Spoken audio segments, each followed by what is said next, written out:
আসসালামু আলাইকুম প্রিয় জব প্রত্যাশী এবং অ্যাডমিশন শিক্ষার্থী ভাই বন্ধুগণ সকলকে জানাই শুভেচ্ছা এবং অভিনন্দন।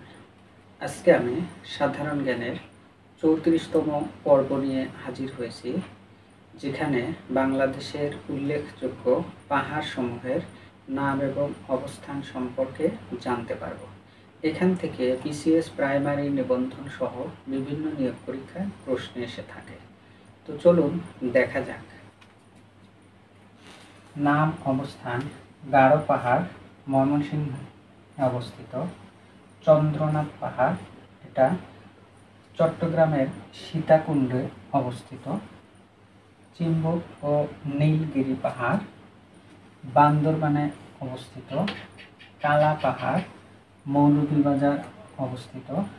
আলুটিলা পাহাড় খাগড়াছড়ি অবস্থিত এবং জয়ন্তিকা পাহাড় সিলেটে অবস্থিত। এর মধ্যে দুইটা প্রশ্ন খুবই গুরুত্বপূর্ণ। একটি হচ্ছে বাংলাদেশের সবচেয়ে উঁচু পাহাড়ের নাম কি, সেটা হচ্ছে গারো পাহাড়, যেটা ময়মনসিংহ জেলায় অবস্থিত। আরেকটি প্রশ্ন হচ্ছে বাংলাদেশের কোন পাহাড়কে কালা পাহাড় অর্থাৎ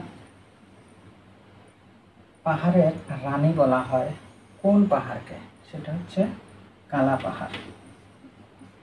কালা পাহাড়কে পাহাড়ের রানী বলা হয়। আশা করি বুঝতে পেরেছেন। তো ভিডিওটি কেমন লাগলো তো অবশ্যই কমেন্টসের মাধ্যমে জানিয়ে দেবেন, এবং আপনি আমার চ্যানেলে নতুন হয়ে থাকলে চ্যানেলটিকে সাবস্ক্রাইব করে রাখুন এবং লাইক কমেন্ট শেয়ার দিয়ে রাখুন, যাতে এরকম আরও নতুন নতুন ভিডিও আপলোড করার সঙ্গে সঙ্গে দেখতে পারেন। তো আজকে এ পর্যন্তই। আল্লাহ হাফিজ।